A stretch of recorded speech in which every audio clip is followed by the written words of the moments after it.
we try to do through the Institute is to explore some of the key questions that are affecting the way in which digitization of society and of the economy will affect all of us and our children and generations to come. I think that much of the discussion about what's going to happen in the future with new technologies suffer from a heaven or hell fallacy. We always tend to think that AI or automation is going to sort of sneak up on an unexpected world and suddenly unleash something that we have no idea what it's all about and disrupt everything at once. And it will either solve all our problems or it will take all our jobs. It's really heaven or hell, or even destroy us. If we, out of fear of what's going to happen in the future, block these technologies or regulate them out of existence, well, then we won't stop it. It will happen, but it'll happen somewhere else. And we, our societies, our countries, our businesses, will not be the main beneficiaries. So what we have to fear, and that's my conclusion, is fear itself. So we're entering the era of human-robot interaction. And I think that's interesting because I love human-robot interaction, and I think it raises some unique opportunities and also some unique challenges. You know, we respond to the cues that these machines give to us, and we respond even if we know perfectly well that they're not real.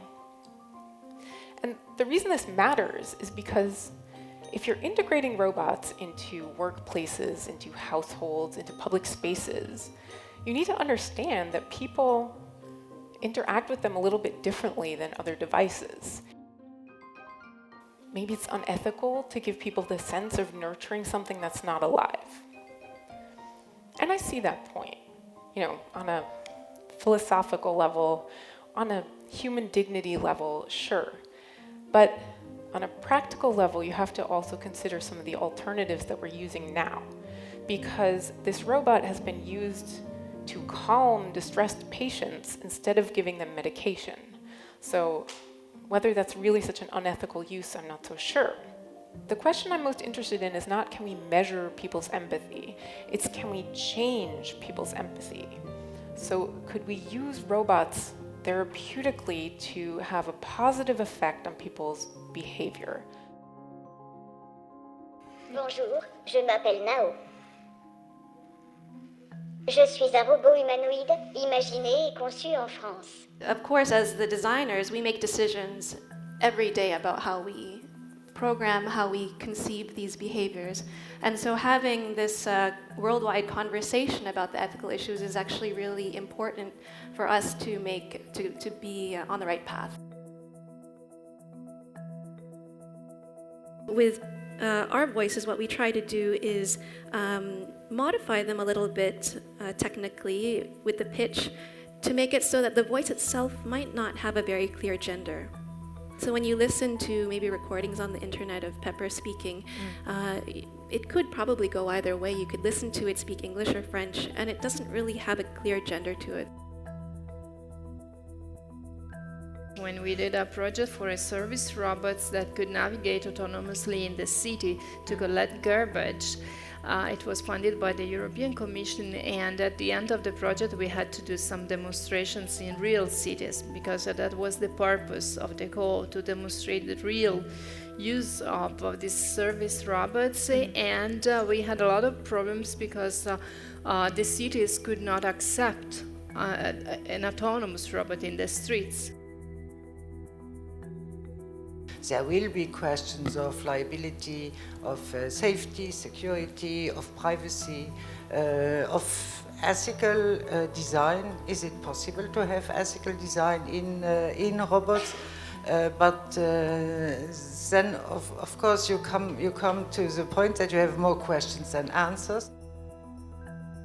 This is causing a change in products, production processes and business models. So if you take a very sort of concrete example like the motor car, currently it's estimated up to 40% of the added value of that is already in the digital. Robotics, artificial intelligence well, it's fascinating, but it will have an impact on how we live, how we work, and the interaction with these intelligent machines will change our lives. I think this is a really interesting idea, and it sort of becomes a part of the conversation when we're talking about anonymity, how the data is collected, how the data is stored, who should have access, who has control over the data. So these are all really important questions that Kate had already sort of touched on, and the fact that robots bring us into a new dimension of these questions because they're designed in a way to make us want to share more information or share different kinds of information. And so a question like whether or not you own the data is, of course, a general question, but when we talk about the robot, we also have to make distinctions between the context. We should also bear in mind that this change will take place anyway, whether we take part in it or not. So do we want to be part of it, or do we want to leave the advantage to the others?